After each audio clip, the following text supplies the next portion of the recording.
Денеска овој прес го посветуваме на оние представници на витални државни институции кои што деновиве ни приредија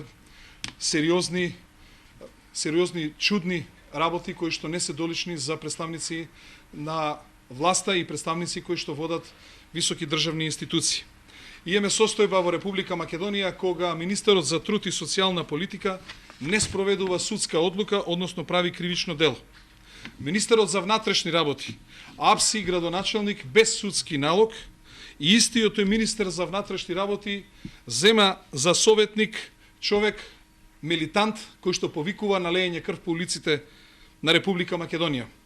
Зоран Заев го одложува судењето под изговор дека адвокатите му биле во странство и врв на ледениот брег е специјалната обвинителка господјата Катица Јанева, која со изјавата за пролонгирање на судењето на Зоран Заев во аферата Подкуп вели дека бара да се одлага ова судење со цел да подготви свадбата за незината ќерка и дека е во очекување на великденските празници. Верувајте, буквално 2 дена не можеме да се освестиме од оваа изјава. Најпрви, дали станува за скриена камера, или пак се чудиме каде да ги сместиме овие изјави и веројатно наоѓаме место во рубриката верувале или не. Не можеме да се изначудиме како може една личност која што има завршено правен факултет, положено правосуден испит, која што толку долго време работи во витална државна правосудна институција и која што е задолжена да ги штити интересите на државата и правниот поредок на Република Македонија. Како може да се однесува со толкова неодговорност кон 4 милиони евра издвоени од буџетот на граѓаните на Република Македонија и отргнати средства од социјалците, од пензионерите, од болните луѓе, се со цел да се спроведе оваа операција кој што наумеле да ја направат.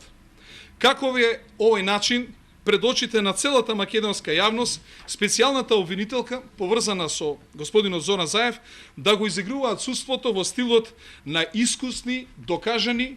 деликвенти и со крајно непочитување на институцијата суд. Како е можно институцијата од која што таа потекнува самата да не ја почитува, а во исто време да бара од нас граѓаните на Република Македонија да го почитуваме незиното измислено специјално јавно обвинителство кое што е спротивно на устав и на законите во Република Македонија. Оттаму гром ги повикува сите представници на институциите во Република Македонија. Доколку Советот за специјалното јавно обвинителство се обрати до нив со одредено барање да ја одговорат во истиот стил, дека подготвуваат свадба и се во пречек на голем верски празник.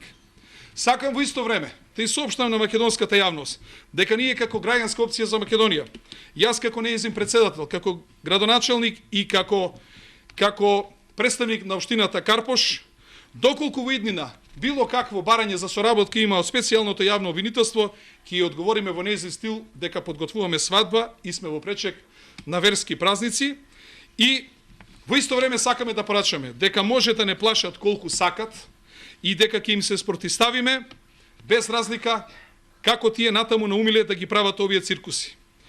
Се прашуваме како граѓани, затоа ли на овие луѓе им требаат регулирани медиуми? Па тие денеска во медиумски плурализам прават 2 милиона граѓани на Република Македонија будали, а тек што би се случило доколку медиумскиот простор би бил октриран и диригиран онака како што тие посакуваат и не дај Боже доколку би се добрале до власта, како тие би ја практицирале власта во Република Македонија. Едноставно сите оние кои што ја градиме Република Македонија и кои што сакаме Република Македонија, повеќе не треба да им дозволиме и треба да се спротивставиме на овие тенденции кои што ги рушат институциите на Република Македонија и го рушат угледот на